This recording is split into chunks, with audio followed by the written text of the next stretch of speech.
This is the Rakk Kaptan Wireless, the long-awaited wireless version of one of the most loved gaming mice from Rakk Gears, the Rakk Kaptan. I myself was able to experience the Kaptan Wired before and I like it.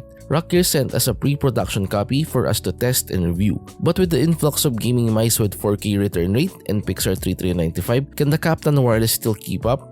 Let's find out. One of the reasons why Rakk Kaptan Wireless can keep up this year is its weight. It's already 2024 and gaming mouse weight is one critical factor. The Kaptan Wireless weighs 52 grams without the USB dongle. I was surprised Rakk Gears were able to pull it off, opting not to use the honeycomb design to make the gaming mouse lighter. Instead, they use a solid top shell design with hollow bottom to make it lighter. I believe some international brands are doing this as well to make a lighter gaming mouse. Aside from the weight, shape is an important factor too because shape is king, right? The Kaptan Wireless has an ergonomic shape. For me, opting for an ergonomic shape is the best move Rakk Gears did. Long gaming sessions without or less stress on your hand and wrist is possible. I tried using this gaming mouse for more than 5 hours straight and I haven't encountered any discomfort after using it. Even though the Kaptan Wireless has an ergonomic shape, the curves are not too aggressive unlike some ergonomic gaming mice out in the market. I also like how tall the Kaptan Wireless is, and I also can clamp my thumb, ring, and pinky fingers well. Now if we compare it with other gaming mice that I have here, it's shorter than the Fantic Helios 2 Pro, but it's taller and wider. It's also lengthier, taller, and wider than the Viper Mini. In addition, it's shorter than the Deluxe M800 Ultra, but Kaptan Wireless has a taller hump and wider bottom. Comparing it to Rakk Kaptan is a tad longer, and just like other gaming mice we have compared it with, it is taller and wider. Unfortunately, we don't have the Lamsu Thorn. I believe it has the closest shape with Rakk Kaptan Wireless. And yes, I know the gaming mice we compare it with have symmetrical shapes, which is different from the Kaptan Wireless. I just did this comparison just to show you guys how the Rakk Kaptan Wireless that I mentioned fares with some popular gaming mice like Razer Viper Mini and Rakk.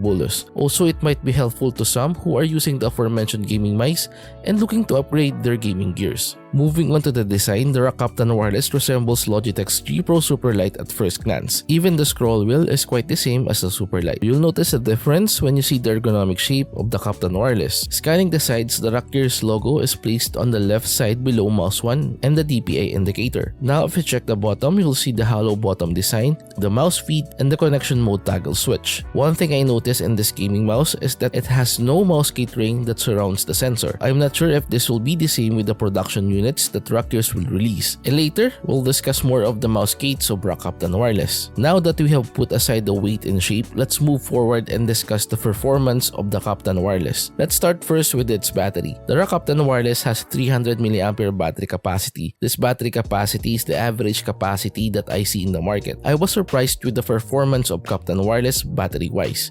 In my more than 2 weeks of testing, I only charged it once. One of the obvious reasons why it has long battery life is because it has no RGB lighting. I think another reason is the Tel-Link 8273. This MCU consumes lesser power which extends battery life. In my testing, the Rakk Kaptan Wireless lasted for about 55 to 58 hours of wireless time, which equates to a week of usage. And if the battery is in critical levels, the DPI indicator will serve as the battery indicator blinking a red light. As for the charging time, the Rakk Kaptan requires 3 to 4 hours to fully charge it. While charging, the battery indicator will emit a blinking blue light, and once full, the indicator will blink a green color. In terms of the optical sensor, Rakk Kaptan Wireless has the Pixar 3395. The implementation of the said optical sensor on this gaming mouse is good, and I haven't encountered jittering and overshooting in my almost 3 weeks of testing.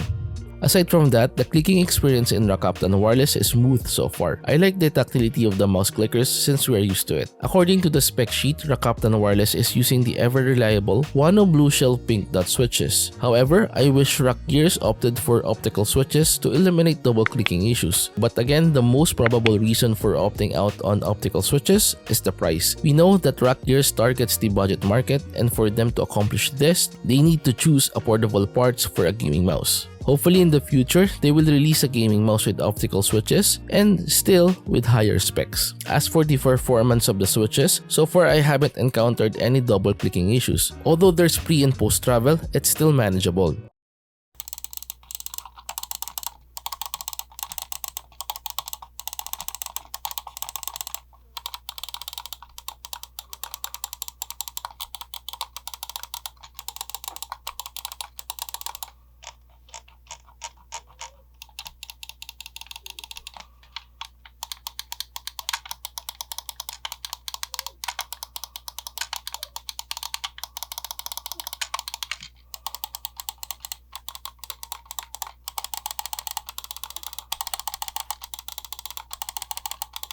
Moving on to the side buttons, they have this glossy coating which is a bit slippery when you have dry hands. In addition, the placement of the side buttons is very reachable, and just like the main clickers, there is pre and post travel. I also love the tactility of the scroll wheel and the rubber use on it. It doesn't attract too much dust, which requires minimal cleaning. Flipping the mouse, the Rakk Kaptan Wireless has VTFE mouse gates.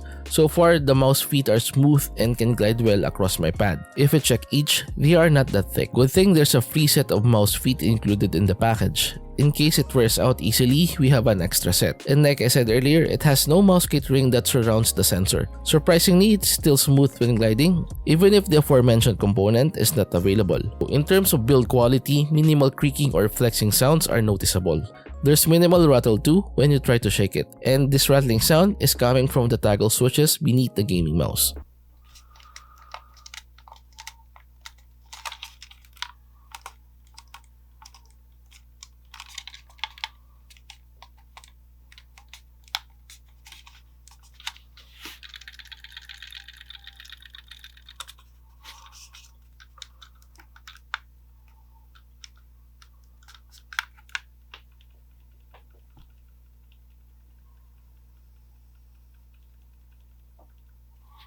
Since this is a budget gaming mouse, the unit that I got here has a subpar coating on it.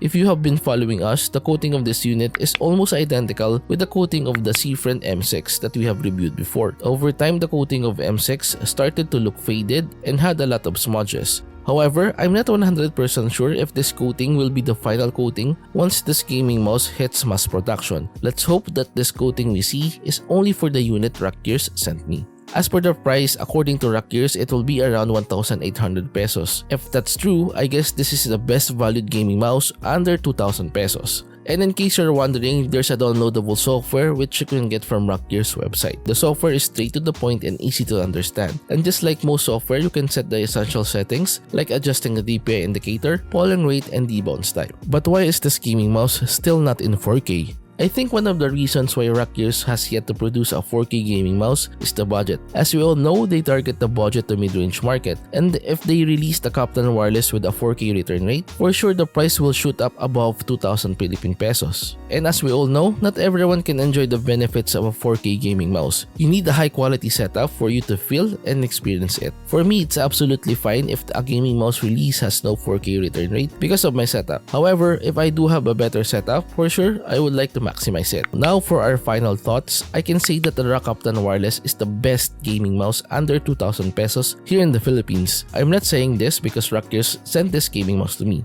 I'm saying this because of the results I got from my testing. I was surprised, to be honest. The performance of Rakk Kaptan Wireless is way above its price point. Although I haven't tried the Rakk Gahom yet, I think this is the best gaming mouse Rakk Gears ever produced. So far, my only concern is the coating, and it's a trivial matter. So for a 1,800 peso gaming mouse, it's a steal. For me, it's better than the Attack Shark X3 that we have tried before. Performance-wise, shape-wise, software-wise, Kaptan Wireless is better. And that's it, guys. We have reached the end part now. Hopefully you've enjoyed this video. Till our next, goodbye.